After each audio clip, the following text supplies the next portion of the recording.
देश में हो रहे विद्रोह को दबाने के लिए चाइना सरकार अपनी जनता को वहाँ की मीडिया से दूर रखती है और विदेशी आक्रमणों का सहारा लेती है ताकि वहाँ की जनता देश में हो रहे विद्रोह को भूल जाए। ऐसे 1962 में हुआ था। 1960 में माओ के खिलाफ आंतरिक समस्या पैदा हो रही थी। माओ ने इसका फायदा उठाते हुए भारत पर 1962 की लड़ाई थोप दी थी और अक्साई चीन पर कब्जा कर लिया था और अरुणाचल प्रदेश को दक्षिणी तिब्बत कहता था। अभी शी जिनपिंग के खिलाफ चाइना में विद्रोह हो रहा है। उसने भी वही सार लिया, जनता का ध्यान भटकाने के लिए भारत से युद्ध कर लिया और अरुणाचल प्रदेश के तवांग में घुस गया। तवांग जिले में बॉमडिला पास है। बॉमडिला में चाइनीज सैनिक ऊपर चढ़कर आने लगे। तभी भारतीय सैनिकों ने डंडे से मार मार कर चाइनीज सैनिकों के किसी के हाथ तोड़े तो किसी के पैर तोड़े और उनको वहां से भगाया। एक भी भारतीय सैनिक गंभीर रूप से घायल नहीं हुआ और कोई भी भारतीय सैनिक शहीद नहीं हुआ। ये हमारे रक्षा मंत्री का दिया हुआ संसद में बयान है।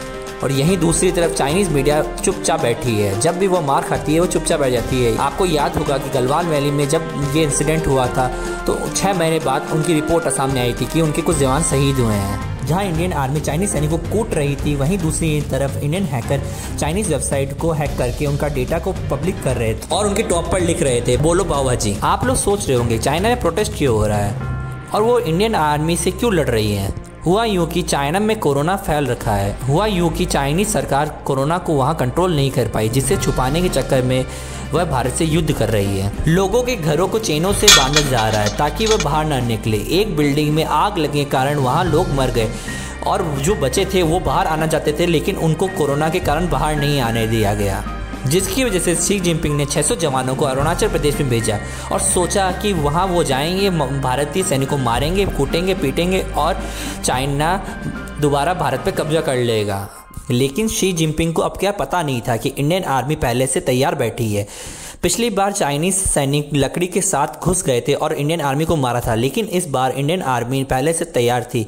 तो उन्होंने लकड़ी के ऊपर एल्यूमिनियम के तार लगाकर उसे करंट वाला लकड़ी का डंडा बना लिया और उससे उनको मारा, जिससे उनको मार भी पड़ रही थी और साथ साथ करंट के झटके भी लग रहे थे। इस लकड़ी में एल्यूमिनियम के तार के साथ उसके साथ बैटरी लगी थी, जिसके कारण उस पर करंट के झटके लग पा रहे थे।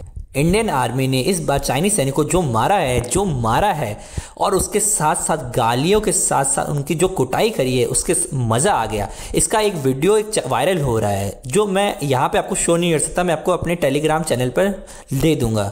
एक तरफ इंडियन आर्मी चाइनीज सैनिकों को मार रही थी, दूसरी तरफ हमारे इंडियन हैकर्स भी मज़े के साथ उनके चाइनीज़ डेटा को लीक कर रहे थे और लिख रहे थे बोलो पाव भाजी। इसका मतलब पता नहीं क्या है। ये पुराना वाला भारत नहीं है जो यूनाइटेड स्टेट जाएगा और वहाँ भीख मांगेगा कि हमें बचा लो। ये नया भारत है, ये मारेगा भी, पीटेगा भी और मरहम पट्टी भी करेगा और कहेगा हम तो भाई भाई है, चीनी हिंदी भाई भाई। तो आप चाइनीज़ आर्मी की कुटाई के ऊपर क्या कहना चाहते हैं अपने कमेंट में बताएं और वीडियो को लाइक करें।